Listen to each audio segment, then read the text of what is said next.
सीधी सी बात है, अगर वो लड़की नहीं मानती तो पैसे वैसे देकर अपनी जान छुड़वा लो, और अगर फिर भी नहीं मानती तो तुम्हारे लिए किसी की जान लेना कौन सी नई बात है।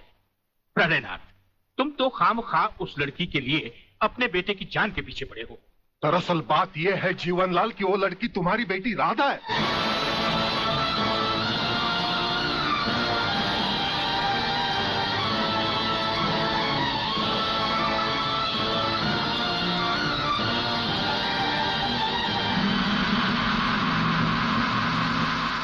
सारी चीजें दर्ज कर ली? जी साहब। और हाँ, इस डेड बॉडी को जल्द से जल्द पोस्टमार्टम। साहब ये पर्स मिला है।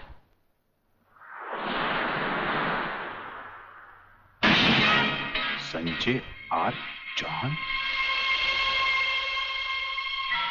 मेरा पर्स बीच पर या अस्पताल में गिरा है। अगर वो पुलिस को मिल गया तो कहीं हम फंस ना जाए। नहीं यार, अरे जब हम लोगों ने कुछ बुरा किया ही नहीं है तो हम फंस क्यों जाएंगे? अरे मैंने पहले ही कहा था कि इस चक्कर में मत पड़ो, उल्टे फंसेंगे। लेकिन मेरी सुनी किसने थी? मैं कहती हूँ डर डर के कब तक ये बात सबसे छुपाते रहोगे। चलो माँ जी को सब सच बता देते हैं, सब ठीक हो जाएगा।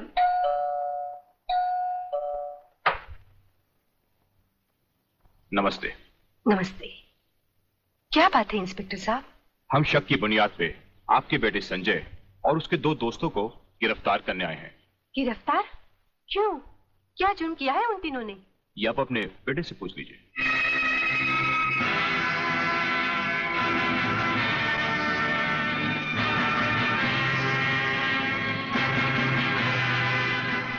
वाह गोटिया वाह, क्या खुशखबरी लाया है। डीआईजी रुद्र प्रताप का बेटा पुलिस के फंदे में।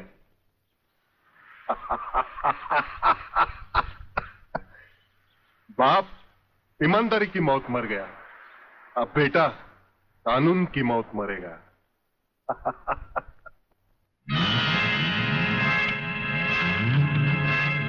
गोटिया आप देखना, मैं इस चश्मदीद गवाह को ऐसी मौत मारूंगा कि उसकी आंखें मुझे पहचानने से पहले ही बंद हो जाएगी। तुम उस डॉक्टर को खरीद लो और रिपोर्ट तैयार करवाओ जो मैं चाहता हूं। यह समय सोचने का नहीं है बेटी, यह हम दोनों की जिंदगी और मौत का सवाल है। पिताजी, पुलिस पूछेगी तो मैं क्या बताऊंगी? किसका नाम लूंगी? पुलिस को तुम ये बताना कि तुम्हारे साथ बलात्कार हुआ है।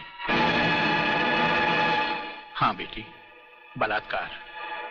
प्रलयनाथ की प्रलय से बचने का ये एक ही तरीका है।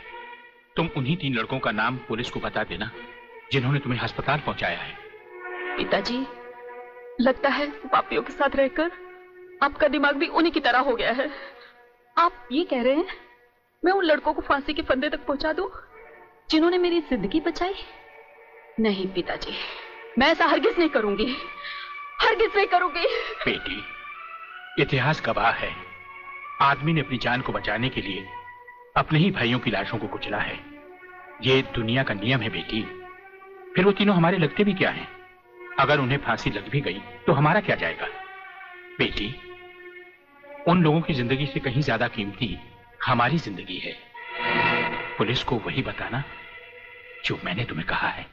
मगर गुप्ता जी, किसी के सपने पूरे करने के लिए किसी के अरमानों का गला तो नहीं घोटना चाहिए। ये पाप है। राधा तो प्रेग्नेंट है और आपने पैसे के लिए उसके बलात्कार की गलत रिपोर्ट तैयार कर दी। तुम मेरे सीनियर हो या मैं तुम्हारा सीनियर, पेशे का सबक मुझे मत सिखाओ, समझे? सीनियर और जूनियर का मतलब ये तो नहीं सर कि आप कुछ भी करें और मैं चुपचाप देखता रहूं। ऐसा कभी नहीं होगा। मैं आपकी गलत रिपोर्ट पर हरगिज साइन नहीं करूंगा जो उन 3 निर्दोषों को फांसी के फंदे तक पहुंचा दे। डॉक्टर सिन्हा, आज से 5 साल पहले डॉक्टर श्रीवास्तव ने इसी तरह की एक गलत रिपोर्ट पर साइन करने से इनकार कर दिया था। गुंडा स्वामी के आदमियों ने उसे 6ठी मंजिल से नीचे फेंक दिया और पुलिस ने उसकी मौत को आत्महत्या समझकर उसकी फाइल हमेशा हमेशा के लिए बंद कर दी। अगर तुम भी उसी राह पर चलना चाहते हो तो एज यू विश। इंस्पेक्टर साहब, मैं कहती हूँ ये कहाँ का न्याय है? कैसा कानून है जो 3 मासूमों को सोचे समझे बिना हवालात में बंद कर दिया? मैं पूछती हूँ क्या हो गया है इस देश के कानून को? अगर पुलिस वाले इस तरह पुलिस स्टेशन में सोते रहे तो निर्दोष लोग जेल में नहीं जाएंगे तो कहाँ जाएंगे? उठो! कौन तुम? नींद की गोली खाकर सोया है गांजे की? दिखता नहीं क्या? लड़की हूँ मैं, आलोक की बहन, जिसे तुम्हारे कोई बहादुर इंस्पेक्टर ने बलात्कार के जुर्म में पकड़ा है। कहाँ है वो इंस्पेक्टर? मैं उससे मिलना चाहती हूँ। सलाम साहब। साहब? अच्छा, तो आप ही है वो साहब। मैं पूछती हूँ, तुम पुलिस वालों को हुआ क्या है जो गुनहगार को निर्दोष और निर्दोष को गुनहगार समझ लेते हैं? सुना था कानून अंधा होता है, मगर तुम्हें तो भगवान ने एक नहीं दो दो आंखें दी है, और वो भी चील की तरह मोटी मोटी। क्या वो तीनों तुमको किसी भी तरह से बदमाश लगते हैं? अरे मेरा भाई आलोक, वो तो किसी लड़की से बात करते हुए भी कांपता है, वो किसी पे बलात्कार क्या करेगा? खाक। वागले बेटे, ये तो लाल मिर्च है तीखी तीखी। हाथ लगाओ तो हाथ चले, मुंह लगाओ तो मुंह चले, दिल लगाओ तो दिल चले। ये तेरी बीवी बनने के लायक है। अरे इस तरह घूर घूर के क्या देख रहे हो? पहले कभी लड़की नहीं देखी क्या? लड़कियां तो बहुत देखी, लेकिन तेरे जैसे तीखी पहली बार देखी। क्या तीखी? क्या नाम है तुम्हारा?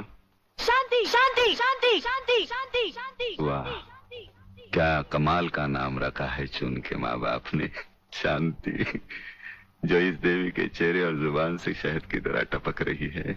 हाँ? हंस क्या रहे हो दांत निकाल कर? मुझे अपने भाइयों से मिलना है। हवलदार, मिलने दो इसे। साहब, उन तीनों को अस्पताल ले गए हैं शिनाख्त के लिए। संजय चौहान, आलोक वर्मा और अली खान, यही वो 3 लड़के हैं जो आपको अस्पताल में छोड़कर भाग गए थे। क्या इन्होंने आपके साथ बलात्कार किया?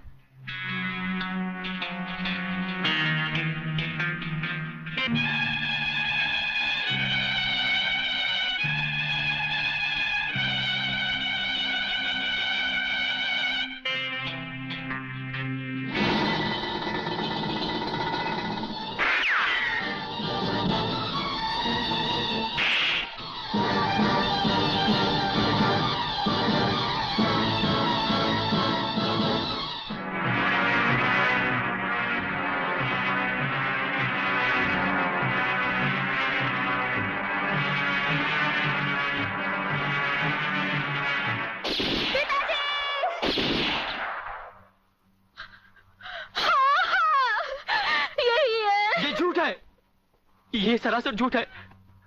हमने कोई बलात्कार नहीं किया। सच कह रहा है मेरा बेटा। इंस्पेक्टर साहब, ये झूठी है ये। तुम लड़की नहीं, लड़की के नाम पर एक कलंक हो। अरे जरा इन मासूम चेहरों को देखो जिन पर तुमने मौत की स्याही पोत दी है। इनकी सहमी हुई आंखों को देखो जिनमें तुमने मौत की दहशत भर दी है। और फिर मेरी आंखों में आंखें डालकर देखो, क्या इन्होंने तुम्हारे साथ बलात्कार किया था? इंस्पेक्टर, कौन है ये औरत? इसे बाहर ले जाओ। हवलदार, पकड़ लो इसको। खबरदार, अगर किसी ने भाभी को हाथ लगाया तो।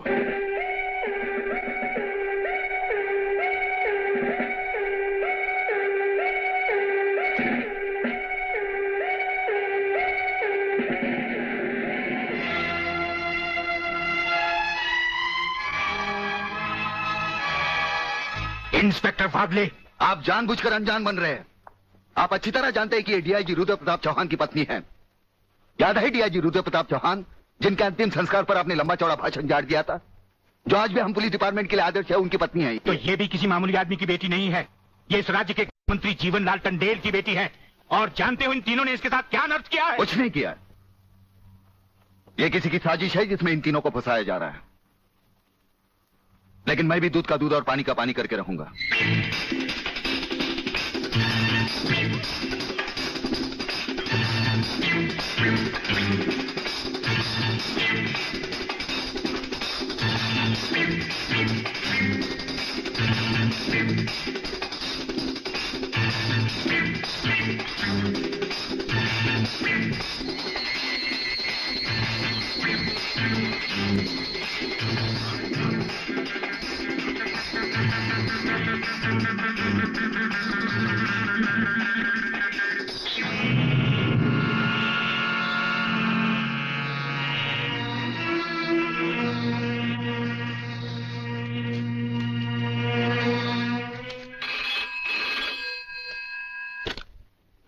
हरिप्रसाद स्पीकिंग।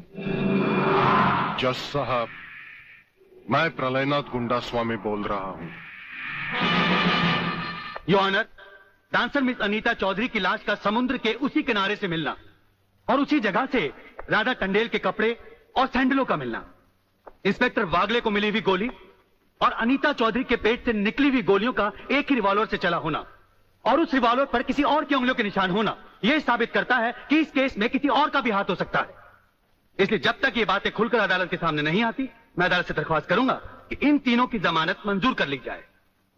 योर ऑनर, मेरे फाजिल दोस्त ने बड़ी आसानी के साथ कह दिया कि इस केस में किसी और का हाथ भी हो सकता है, लेकिन ये बात कहते हुए मेरे फाजिल दोस्त भूल गए कि अनिता चौधरी की लाश के पास संजय चौहान का पर्स भी मिला है। Your honour, miss Radha Tandel जिनके साथ बलात्कार हुआ, उन्होंने अस्पताल में पुलिस इंस्पेक्टर के सामने इन तीनों की शनाख्त की है। योर ऑनर, इसके अलावा डॉक्टर गुप्ता की रिपोर्ट मौजूद है। इन तमाम बातों से जाहिर है योर ऑनर कि रेप और मर्डर इन्हीं तीनों ने एक साथ मिलकर किया है। लिहाजा मेरी कोर्ट से गुजारिश है कि इनकी जमानत किसी भी कीमत पर मंजूर नहीं की जाए। सरकारी वकील की दलीलों को मद्देनजर रखते हुए यह अदालत संजय चौहान, आलोक वर्मा और अली खान की जमानत नामंजूर करती है और इन्हें पुलिस की हिरासत में रखने का हुक्म देती है।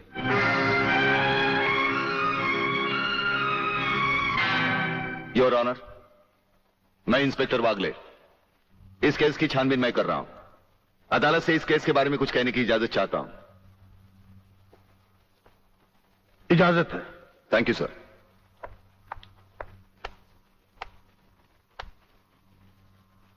योर ऑनर, इंसाफ के इस मंदिर में आपको न्याय करते हुए कई साल हुए होंगे और इन सालों में आपके सामने रेप और मर्डर्स के अनगिनत केसेस भी आए होंगे। क्या उन अनगिनत केसों में आपके सामने कोई ऐसा केस आया है जहां कत्ल और बलात्कार करने वाले ने जिसके ऊपर बलात्कार किया है उसे खुद अस्पताल पहुंचाया हो? ये तो अभी तक सुना नहीं कभी। सही कह रहा है ये गड़बड़ जरूर है। बहुत बड़ी ऑर्डर, ऑर्डर। इंस्पेक्टर वागले, मुझसे सवाल करने की बजाय आप इस केस में रोशनी डालिए। वही कोशिश कर रहा हूं सर। अदालत सरकारी वकील की जिन दलीलों को मद्देनजर रखते हुए इन लड़कों की जमानत नामंजूर कर रही है, मैं उन्हीं दलीलों के बारे में कुछ कहने की इजाजत चाहूंगा। इजाजत है। सरकारी वकील का कहना यह है कि अनीता चौधरी की लाश के पास संजय चौहान का पर्स मिला। हो सकता है बेहोश राधा टंडेल को उठाते वक्त वो पर्स वहां गिर गया हो। अब इनका कहना यह है कि राधा टंडेल ने इन लड़कों के खिलाफ बयान दिया है। यह भी तो हो सकता है कि वो बयान उसे किसी के दबाव में आकर दिया हो। जिस डॉक्टर ने बलात्कार की रिपोर्ट बनाई वो भी खरीदा गया हो। आपकी इन दलीलों से अदालत अपना फैसला नहीं बदल सकती। यह फैसला आप जबरदस्ती इन पर लाद रहे हो।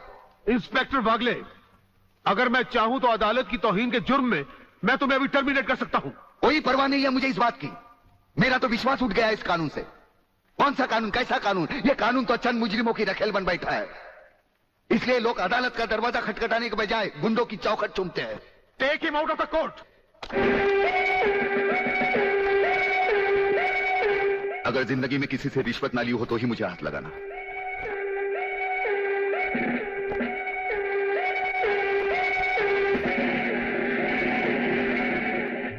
इन्हें गिने भुक्कड़ लोगों की वजह से अदालत शतरंज की बिसात बन गई है, जहां कोई भी आकर कानून से खेल सकता है।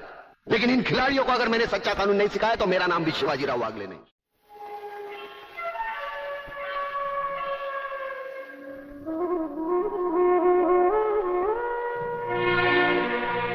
नहीं यार, इस तरह तो हिम्मत हार के हम बिना फांसी के ही मर जाएंगे।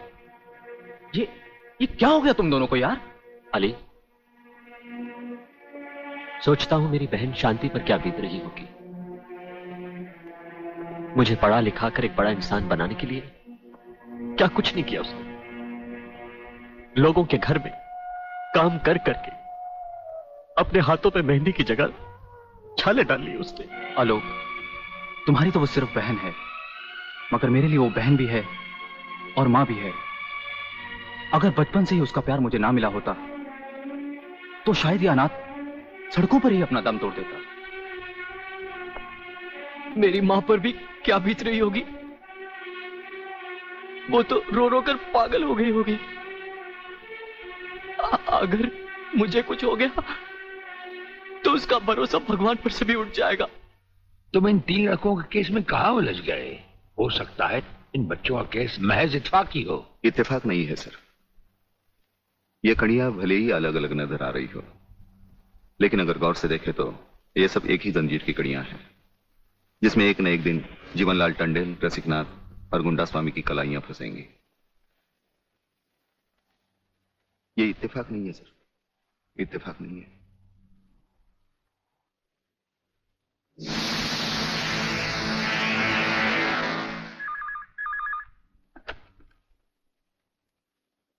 हेलो सर, मैं तुम्हारी आवाज अच्छी तरह पहचानता हूं जेलर। तुम वहां से कुछ नहीं बोलोगे, सिर्फ सुनो, क्योंकि जब से तुम्हारी जेल में सूर्यदेव सिंह आया है तुम्हारी दीवारों के भी कान हो गए हैं। मुझे वागले और उसकी मीटिंग का पता चल चुका है। वो 3 लौंडों के केस की सीढ़ी बनाकर मुझ तक पहुंचे, उसके पहले उसकी सीढ़ी के हर डंडे को काटकर फेंक दूंगा मैं। सुनो जी। मुन्ना और उसके खतरनाक खूनी साथियों को आज रात को पुलिस की वर्दी में जेल से बाहर निकाल दो और उनको समझा दो पुलिस स्टेशन जाकर उन तीनों लड़कों का बिल आत्महत्या के नाम पर फाड़ दें।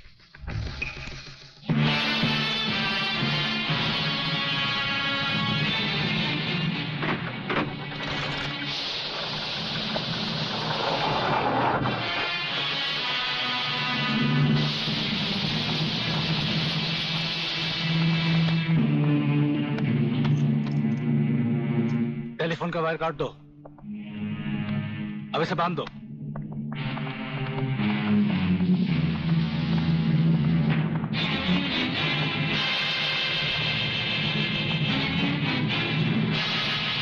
डरो मत, तुम्हारी जमानत हो चुकी है, हम लोग तुम्हें रिहा करने आए हैं।